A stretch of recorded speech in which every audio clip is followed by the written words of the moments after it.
बिस्मिल्लाहिर्रहमानिर्रहीम। Constitution of China हम discuss कर रहे हैं। तो उसमें आज हम स्ट्रक्चर ऑफ स्टेट के बारे में डिस्कस करेंगे और उसमें हमारा आज का जो टॉपिक होगा वो है नेशनल पीपल्स कांग्रेस। दुनिया की कोई भी स्टेट है उसके अंदर एक लेजिस्लेटिव उनका होता है, एक लेजिस्लेटिव इदारा होता है जो कि कानून साजी कर रहा होता है, उस स्टेट के अंदर इम्प्लीमेंट होने के लिए सारे कानून बना रहा होता है। तो उसमें हम नेशनल पीपल्स कांग्रेस की अगर हम बात करें, सबसे पहले हम उसकी कंपोजिशन पे आते हैं। तो नेशनल पीपल कांग्रेस जो है इसको एनपीसी भी बोलते हैं और ये डेप्यूटीज़ से मिलके बनती है। वो डेप्यूटीज़ हर प्रोविंस से, हर रीजन से इलेक्ट होके आते हैं और लोग ही उनको वोट करते हैं।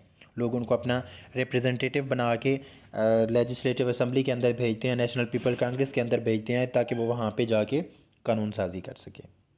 उसके बाद यहाँ पे एनपीसी की कंपोजिशन के अंदर जो जितनी भी माइनॉरिटीज़ होती हैं उनको भी जो है ना वो बराबर की रिप्रेजेंटेशन दी जाती है। अप्रोप्रिएट जितने भी मतलब उनकी रिप्रेजेंटेशन बनती है वो उनको उतनी रिप्रेजेंटेशन दी जाती है।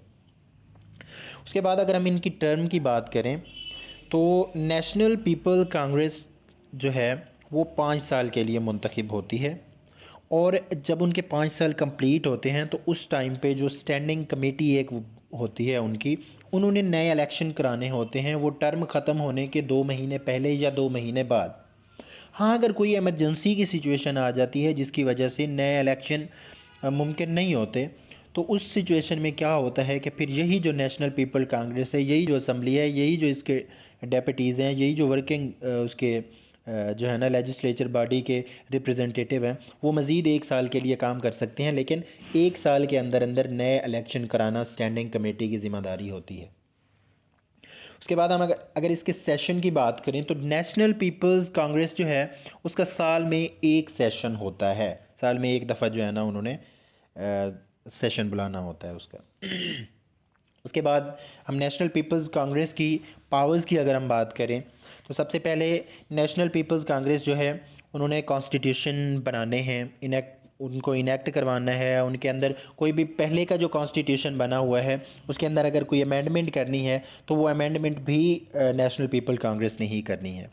उसके बाद जो चाइना का प्रेसिडेंट है या वाइस प्रेसिडेंट है उसको मुंतखब करना भी नेशनल पीपल्स कांग्रेस की ही पावर्स के अंदर आता है। उसके बाद chairman of central military commission या दूसरे भी मिलिट्री कमीशन के जितने भी मेंबर्स होते हैं उन सब को भी इलेक्ट जो है ना वो नेशनल पीपल्स कांग्रेस करती है। उसके बाद president of supreme people's court जो होता है उसको भी इलेक्ट करने की पावर किसके पास है, वो नेशनल पीपल कांग्रेस के पास है। और जो नेशनल इकोनॉमिक या सोशल डेवलपमेंट के जितने भी प्लान्स हैं उनको भी जो है ना वो नेशनल पीपल कांग्रेस ने ही जो है ना वो करना होता है। उसके बाद पीस एंड वार की सिचुएशन पे जो डिसाइड करना है कि जंग की तरफ जाना है या अमन की तरफ रहना है, तो ये सारी पावर्स भी नेशनल पीपल कांग्रेस के पास ही होती हैं। उसके बाद हम ये तो हैं कि इनकी जो है ना वो पावर ऑफ इलेक्शन या इनको वो ये मुंतखब करते हैं। उसके बाद ये पावर ऑफ रिमूव भी होती है इनके पास। सबसे पहले जो चाइना का प्रेसिडेंट है या वाइस प्रेसिडेंट है जिनको इन्होंने मुंतखब किया है, ये उनको रिमूव भी कर सकते हैं। Chairman of central military commission या जितने भी उस मिलिट्री कमीशन के दूसरे मेंबर्स हैं जिनको खुद नेशनल पीपल्स कांग्रेस ने मुंतखब किया होता है, ये उनको रिमूव भी कर सकते हैं। उसके बाद आपके पास सुप्रीम पीपल्स कोर्ट का जो प्रेसिडेंट होता है ये उसको भी रिमूव कर सकते हैं। और उसके बाद प्रोक्योरेटर जनरल ऑफ सुप्रीम पीपल्स प्रोक्योरेट जो होता है, तो ये नेशनल पीपल कांग्रेस उसको भी क्या कर सकती है, उसको भी उसके ओहदे से हटा सकती है, रिमूव कर सकती है। तो उसके बाद इसके अंदर आता है एक स्टैंडिंग कमेटी बनती है। स्टैंडिंग कमेटी जो है ये एक परमानेंट बॉडी है इसकी। नेशनल पीपल कांग्रेस के बारे में हमने बात की कि वो उसका साल में तकरीबन एक सेशन ही होता है। तो जो स्टैंडिंग कमेटी है वो फिर सारे जितने भी फंक्शंस होते हैं वो सारे काम किसने करने होते हैं, स्टैंडिंग कमेटी ने करने होते हैं। तो स्टैंडिंग कमेटी की कंपोजिशन के बारे में अगर हम बात करें तो सबसे पहले स्टैंडिंग कमेटी के अंदर एक चेयरमैन होता है। उसके बाद जो है ना 1 या 2 वाइस चेयरमैन होते हैं, एक सेक्रेटरी जनरल होता है और सेवरल मेंबर्स होते हैं। उन मेंबर्स की तादाद 250 से 300 तक भी हो सकती है, लेकिन वो वेरी करती है कि नेशनल पीपल कांग्रेस कितने लोगों को स्टैंडिंग कमेटी के अंदर भेजती है। उसके बाद अगर हम उसकी बात करें तो उसके टर्म की अगर हम बात करें तो स्टैंडिंग कमेटी की टर्म भी उतनी ही होती है जितनी कि नेशनल पीपल कांग्रेस की होती है, लेकिन स्टैंडिंग कमेटी में ये होता है कि उसमें जो स्टैंडिंग कमेटी बनी है उसने फिर नए इलेक्शन कराने हैं। नए इलेक्शन के बाद जब वो नई नेशनल पीपल कांग्रेस आती है तो उन्होंने क्या करना होता है कि उनकी तरफ से जो नई स्टैंडिंग कमेटी बन के आती है, नई स्टैंडिंग कमेटी बनने तक पुरानी स्टैंडिंग कमेटी काम करती रहती है। उसके बाद अगर हम स्टैंडिंग कमेटी का जो चेयरमैन या वाइस चेयरमैन है तो वो 2 कंसेक्यूटिव टर्म के लिए सर्व कर सकते हैं, उससे ज़्यादा सर्व नहीं कर सकते। उसके बाद स्टैंडिंग कमेटी की अगर हम पावर्स की बात करें तो स्टैंडिंग कमेटी की पावर्स के अंदर सबसे पहले जो है ना, वो आपके पास जो नेशनल पीपल कांग्रेस है, जो कानून साज एक इदारा है उनका, वो उनको समन लिख सकती है स्टैंडिंग कमेटी कि आप अपना सेशन बुलाओ, ये लॉ है, इस लॉ के अंदर अमेंडमेंट करनी है या इस चीज़ के मुतालिक एक नया कानून बनाना है, तो उस चीज़ के लिए वो उनको समन भेज के सेशन बुलाने का भी कह सकते हैं। और दूसरी इनकी पावर में आता है कि इंटरप्रेट एंड इन्फोर्स कॉन्स्टिट्यूशन के, जो कॉन्स्टिट्यूशन नेशनल पीपल कांग्रेस ने बनाया है ये उसकी इंटरप्रिटेशन भी करते हैं और ये उसकी इन्फोर्समेंट भी कराते हैं। Chairman of central military commission को भी ये मुंतखब करते हैं, लेकिन कब मुंतखब करते हैं, अगर जो नेशनल पीपल कांग्रेस है वो अपने सेशन में ना हो, ठीक है, उसका सेशन ना हो तो ये उसका मुंतखब करते हैं। प्रेसिडेंट या वाइस प्रेसिडेंट ऑफ चाइना को भी ये मुंतखब करते हैं जब उसका जो है ना वो सेशन नहीं हो रहा होता नेशनल पीपल कांग्रेस का।